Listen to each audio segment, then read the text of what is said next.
Hello every one, എല്ലാവരും സുഖമായിട്ടിരിക്കുന്നോ? ഇന്ന് നമ്മളൊരു സ്പെഷ്യൽ റെസിപ്പി ആയിട്ടാണ് വന്നിരിക്കുന്നത്. നമ്മൾ ഒത്തിരി അച്ചാറിൻ്റെ റെസിപ്പീസൊക്കെ ചെയ്തായിരുന്നു. പക്ഷേ ആദ്യമായിട്ടാണ് ഒരു ഈന്തപ്പഴം ലെമണായിട്ടുള്ള അച്ചാർ നമ്മൾ ഉണ്ടാക്കാൻ പോകുന്നത്. നമുക്കൊരു ബിരിയാണിയൊക്കെ ഉണ്ടാക്കുമ്പോൾ ഒരു സൈഡ് ഡിഷായിട്ട് നമുക്ക് കൊടുക്കാമല്ലോ. അപ്പം നിങ്ങൾ ഇടയ്ക്കിടയ്ക്ക് അതൊക്കെ ഒന്ന് ട്രൈ ചെയ്ത് നോക്കണേ. അപ്പോൾ ഇവിടെ ഞാൻ ആദ്യമേ തന്നെ ഒരു ഉരുളി അടുപ്പത്ത് വെച്ചിട്ടുണ്ട്. അതിൽ കുറച്ച് എണ്ണ ഒഴിച്ച് കൊടുത്തിട്ടുണ്ട്. ഇനി നമുക്ക് അല്പം കടുകിട്ട് കൊടുത്തതൊന്ന് പൊട്ടിച്ചെടുക്കാം. അപ്പോൾ അതിലേക്ക് ചെറുതായിട്ട് അരിഞ്ഞു വെച്ചിരിക്കുന്ന വറ്റൽമുളകും കൂടെ ഇട്ട് കൊടുത്തു. പിന്നെ നല്ല ഫ്രഷ് കറിവേപ്പില എണ്ണയിലോട്ട് ഇട്ട് കൊടുത്ത് നല്ലവണ്ണം ഒന്ന് വറുത്തെടുക്കാം. ഇനി നമുക്ക് ആവശ്യമായ സാധനങ്ങൾ എന്തൊക്കെയാണെന്ന് വെച്ചാൽ കുറച്ച് നല്ലവണ്ണം ചെറുതായിട്ട് അരിഞ്ഞു വെച്ച ഇഞ്ചി, പിന്നെ വെളുത്തുള്ളി. അപ്പോൾ ഇതൊക്കെ നമുക്ക് ഉരുളിയിലോട്ട് ഇട്ട് കൊടുത്തിട്ട് നല്ലവണ്ണം ഒന്ന് വഴറ്റിയെടുക്കണം.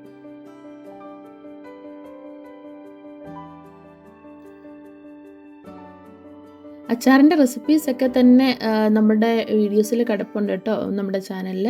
അപ്പോൾ എല്ലാവരും അത് പോയി ഇടയ്ക്കൊന്ന് പോയി കാണണം. നിങ്ങൾക്ക് ഇടയ്ക്കിടയ്ക്ക് ഓരോ അച്ചാറൊക്കെ വീട്ടിലുണ്ടാക്കി ട്രൈ ചെയ്ത് നോക്കണേ. ഉപ്പ് ചേർത്തിട്ട് നല്ലവണ്ണം ഇളക്കിയെടുക്കണം.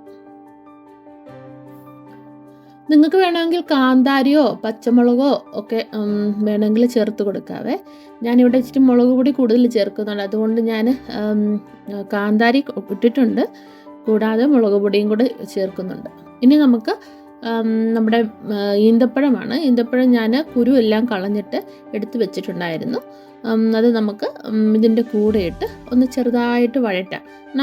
ഇത് കട്ടിയായിട്ടിരിക്കുന്ന ഒന്ന് ലൂസായി കിട്ടാൻ വേണ്ടിയിട്ടാണ് അങ്ങനെ ചെയ്യുന്നത്. അപ്പം ഞാൻ നല്ലവണ്ണം അത് ഒന്ന് വഴറ്റിയെടുക്കുന്നുണ്ട്. ഇപ്പം കണ്ടോ, അതൊരു ലൂസ് പരുവം എത്തിയിട്ടുണ്ട്.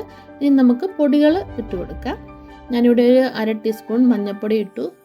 പിന്നെ ഒരു 3 ടീസ്പൂൺ കാശ്മീരി ചില്ലി പൗഡറും കൂടെ ചേർത്ത് നല്ലവണ്ണം ഇളക്കിയെടുക്കുക.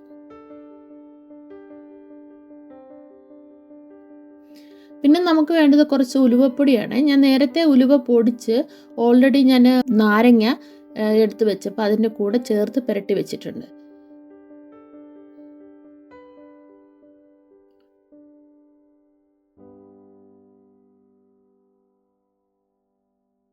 പിന്നെ നാരങ്ങ നമുക്ക് ഇതിലോട്ട് ഇട്ട് കൊടുക്കാം. ഇത് ഞാൻ പറഞ്ഞില്ലേ, ഞാൻ നേരത്തെ ഉലുവപ്പൊടിയും പിന്നെ നമ്മുടെ മസ്റ്റാർഡ് അത് പച്ചയ്ക്ക് അത് കുറച്ച് പൊടിച്ച് ഇത് രണ്ടും കൂടെ മിക്സ് ചെയ്ത് നാരങ്ങയുടെ കൂടെ ഞാൻ എടുത്ത് വെച്ചായിരുന്നു. അപ്പോൾ അതിനു മുമ്പേ ഞാൻ ഫ്രഷ് നാരങ്ങ നല്ലവണ്ണം കട്ട് ചെയ്തിട്ട് ഇത് ഒരു 10 മിനിറ്റ് ഓവനിൽ വെച്ചു. സോ ഓവനിൽ വെച്ചപ്പോൾ അത് നല്ല പോലെ സോഫ്റ്റായി കിട്ടും, അതായത് വെന്ത് കിട്ടും. നമുക്ക് സാധാരണ നാരങ്ങാച്ചാറൊക്കെ ഇടുമ്പോൾ നമുക്ക് കുറച്ച് ദിവസം വെയിറ്റ് ചെയ്യണം ഇതൊന്ന് അലിഞ്ഞ് കിട്ടാൻ വേണ്ടിയിട്ട്. പക്ഷേ ഇത് എനിക്ക് ഒത്തിരി നല്ലതായിട്ട് തോന്നി കേട്ടോ. ഒരു 10 മിനിറ്റ് ഓവനിൽ വെച്ച് എടുത്തു കഴിഞ്ഞാൽ നല്ല സോഫ്റ്റായിട്ട് നല്ല വെന്ത് കിട്ടും. അപ്പം നമുക്ക് അത് ഡയറക്റ്റ് ഉരുളിയിലോട്ടിട്ട് നല്ലവണ്ണം ഒന്ന് വഴറ്റിയെടുക്കണം. അപ്പം നമ്മൾ ഈ ഓവനിൽ വെച്ച് കഴിഞ്ഞ ശേഷം വേണം അതിനകത്തോട്ട് ഉലുവപ്പൊടിയും പച്ച